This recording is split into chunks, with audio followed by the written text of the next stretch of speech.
Vamos a escuchar ahora al doctor Jorge Londoño Saldarriaga, el presidente del Grupo Bancolombia, que se referirá a la relación entre ética y sector financiero. Muchas gracias, doctor Vázquez, y para mí es un orgullo estar aquí en esta mesa, estar frente a este auditorio tan distinguido. Por lo tanto, quiero expresar mi agradecimiento a los organizadores, y siendo consciente de lo exótico que puede lucir que aquí se siente un banquero, tal vez también les quiero expresar mi reconocimiento por haberme invitado. Yo quiero hacer algunas reflexiones sobre el tema financiero y la ética. Hoy se cumple exactamente un año de que se presentara en los Estados Unidos la documentación para la mayor quiebra de la historia definitivamente de los Estados Unidos y seguramente de la historia mundial, que fue la quiebra de Lehman Brothers. Al día siguiente de presentar esos documentos, el presidente de esa entidad, el señor Richard Hall, vendía en la bolsa por un poco más de $500.000 unas acciones que hacía pocas semanas habían tenido un valor en bolsa de más de $140 millones.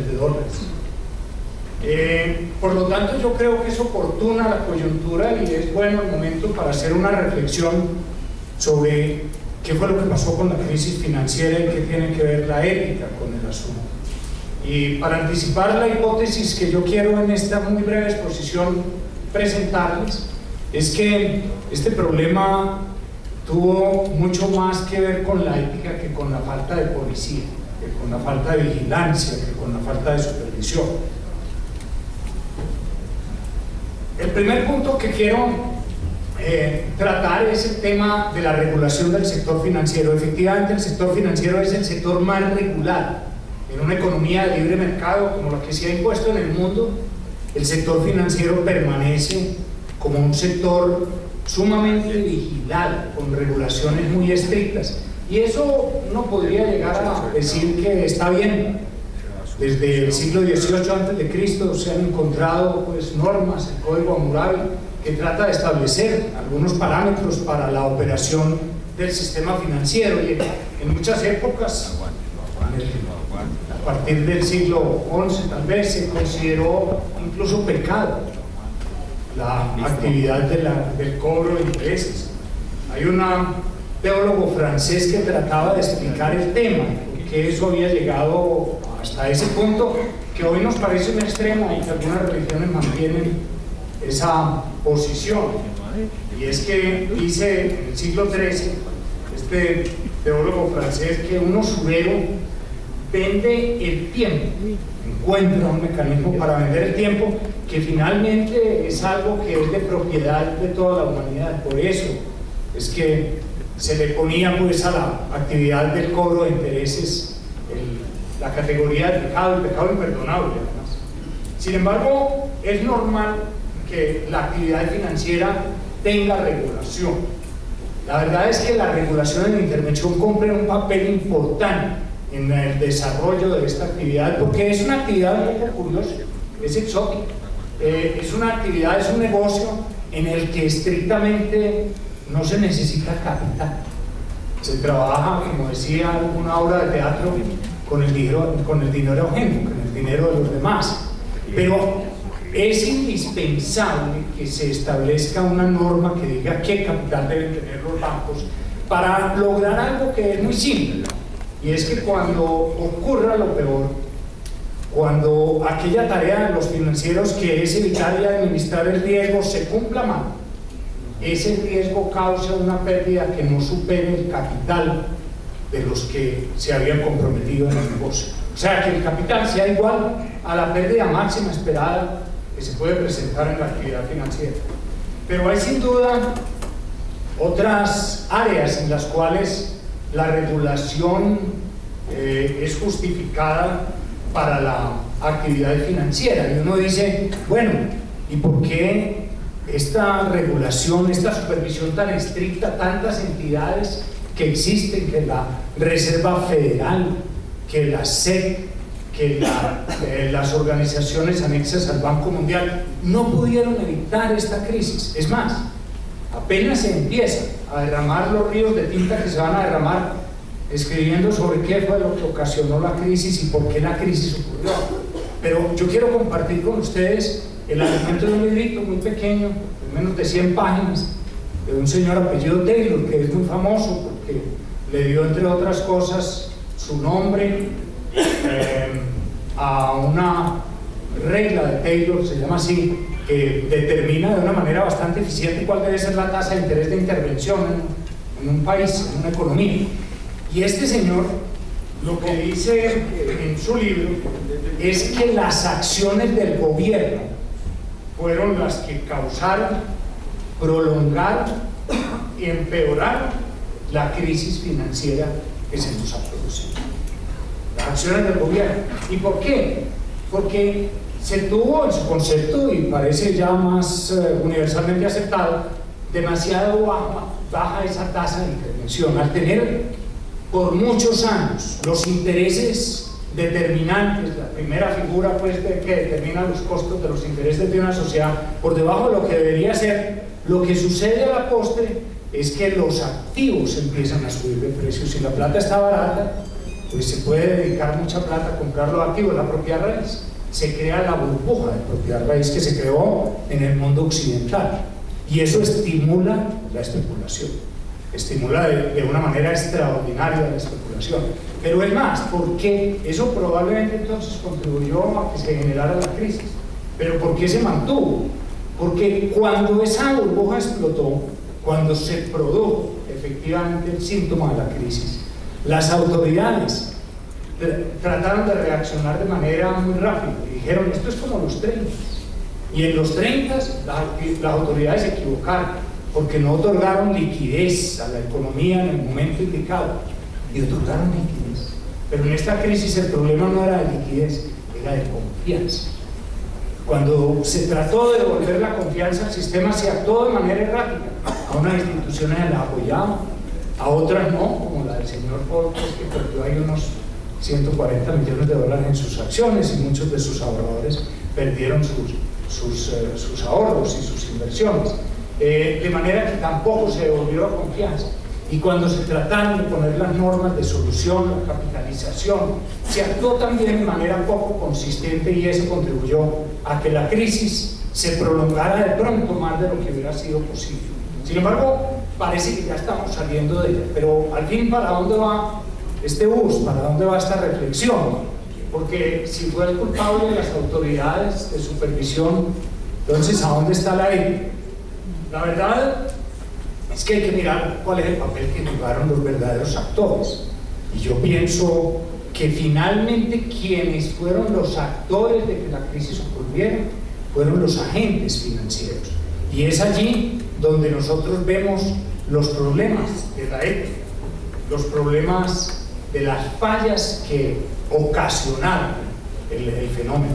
Si bien la regulación lo generó, fueron las acciones de las personas que administraban ciertas áreas financieras las que ocasionaron la crisis. Y mencionemos muy rápidamente algunas de ellas.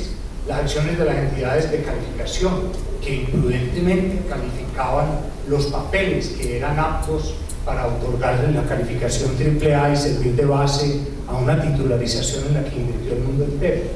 Los papeles de los inversionistas institucionales, profesionales del tema, que invirtieron sin la debida consideración, sin el debido análisis, que invirtieron ahorros públicos en esos activos que ya habían sido mal manejados. En fin, fueron problemas que los actores, los administradores del sistema financiero desempeñaron mal en 3 actividades muy importantes, en 4 actividades muy importantes que representan hoy claramente las áreas en donde se gestó, en donde se impulsó esta crisis. En el manejo del riesgo. Finalmente, lo que hacemos las entidades financieras para una sociedad es administrar el riesgo, es tomar el ahorro del público y es invertirlo. No hay ninguna inversión sin riesgo, pero invertirlo en unas inversiones que otorguen un rendimiento que cubra ese riesgo y además le dé un rendimiento razonable a los ahorradores por esa inversión. En el apalancamiento, Lo que decíamos ahora, ¿cuánto capital se debe tener? La verdad es que aparecieron por el mundo una cantidad de figuras que trataban de darle la vuelta a un apalancamiento que se había establecido dentro de la sociedad y que parecía ser una norma buena, la de lo que llamamos pues el Basilea I, que ahora se estaba reemplazando por una norma más sofisticada, pero Basilea I tenía la belleza de la simplicidad. El 8%, tenga el 8% de capital sobre sus activos ponderados por riesgo, y esos activos se ponderan muy fácil. Los créditos ponderan al 100%, las hipotecas al 50%, porque finalmente tienen una garantía real que se supone muy fuerte, muy valiosa y muy líquida, y los créditos a las entidades financieras ponderan al 20%, y los del gobierno de cada uno de los países donde la banca opere ponderan al 0%, la deuda soberana. Algo también tendría que ver que esa entidad era semigubernamental y decidió que era 0%, pues la ponderación de la deuda soberana. Pero de todas maneras, ese apalancamiento se le encontraron figuras para evitar, para disfrazar, y entonces había mecanismos para colocar paquetes importantísimos de inversiones por fuera del balance o para hacer contabilizar el 20% algunas que eran simplemente créditos y que debían ponderar al 100%. En fin, la liquidez. Claro, es que en el tema del riesgo siempre uno tiene que tener en cuenta cuál es la liquidez de las inversiones que realiza. Si yo compro una inversión en bolsa y la puedo vender el día de mañana rápidamente, o puedo acceder al Banco Central para obtener ese dinero, eso es una cosa. Pero si yo tengo otra inversión, un crédito, que el día en que esa inversión para mí sea difícil sostenerla por falta de liquidez, no lo puedo vender, esa es otra muy distinta. Y lo que ocurrió en la crisis era que inversiones que se manejaban como líquidas, en un momento dado no podían liquidarse, no tenían acceso al mercado, no había compradores para ellas y por lo tanto no había cómo atender la fila de aquellos ahorradores que querían retirar sus depósitos. Fallamos pues en eso, y yo creo que eso es lo que nos señala que lo que falló en esta crisis, que lo que determinó la crisis fue la falta de ética, que también es profesionalismo. Yo no voy a repetir lo que hizo Juan Sebastián de una manera muy clara, lo que significa la ética para una empresa privada, lo que debe ser la consideración fundamental de la ética de un trabajo, por ejemplo, de una entidad financiera. Y para terminar, pues nosotros hacemos en las entidades financieras muchas cosas que tienen muy claramente un significado ético. Por ejemplo, menciono 4 de ellos. La primera, la bancarización. La bancarización es un trabajo que todo el mundo reconoce su calidad ética.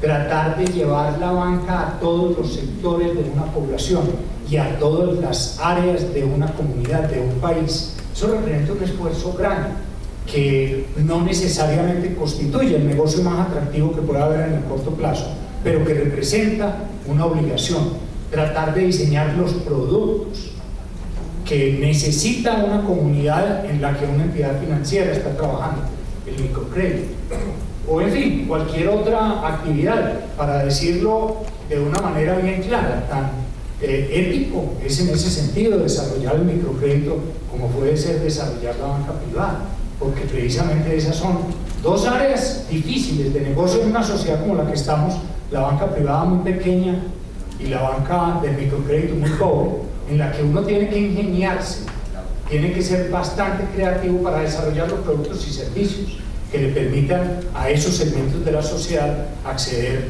a la banca. El medio ambiente.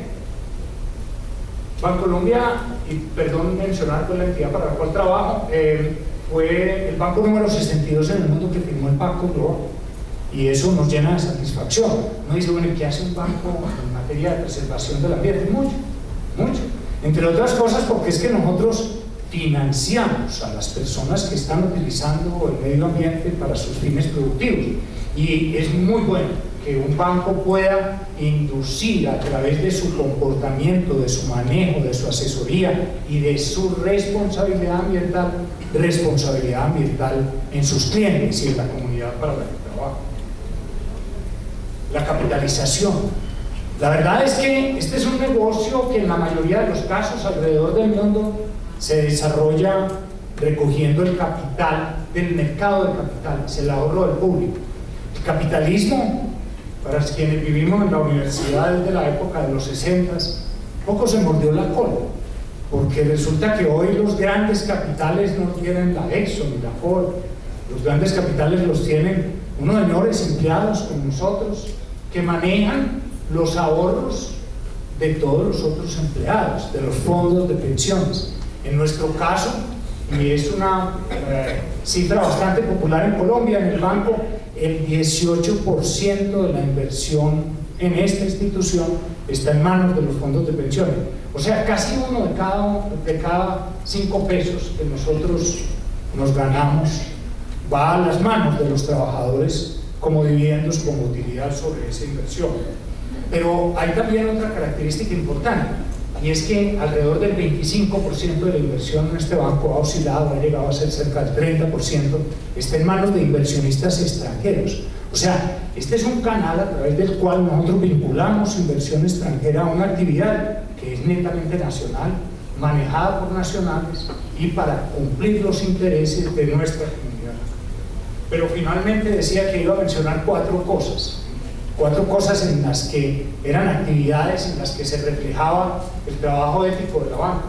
Y de última, obviamente la más importante de todas, manejar bien el negocio, ser buenos banqueros. Yo creo que esa es la actitud ética por excelencia. Un banco no es nada distinto que un instrumento para el desarrollo de la comunidad para la cual trabaja. Y hacer bien ese trabajo, y hacerlo bien significa hacerlo profesionalmente, hacerlo de manera rentable, hacerlo de una manera que preserve y reproduzca la ética de la sociedad, hacerlo de una manera que cumpla con los principios y los valores de esa sociedad. Es la principal contribución que desde la banca nosotros hacemos a la ética. Muchas gracias.